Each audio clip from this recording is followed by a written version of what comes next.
आज सावन शिवरात्रि, तो सावन शिवरात्रि के शुभ अवसर पे अपने इंस्टीट्यूट के सामने भंडारा का आयोजन किया गया है और डीजे उजे भी लगाया गया है ना। तो अपने इंस्टीट्यूट के सामने आप सारे के सारे लोग आमंत्रित हैं, आप लोग जरूर पहुंचिएगा और आज भंडारा का सेवन कीजिएगा।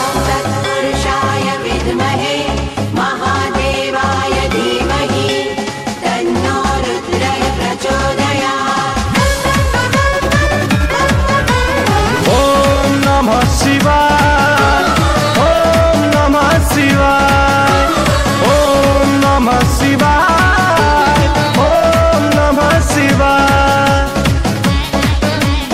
ओम त्र्यंबकं यजामहे सुगंधिं पुष्टिवर्धनम् उर्वारुकमिव बन्धनात् मृत्योर्मुक्षीयमामृतात्।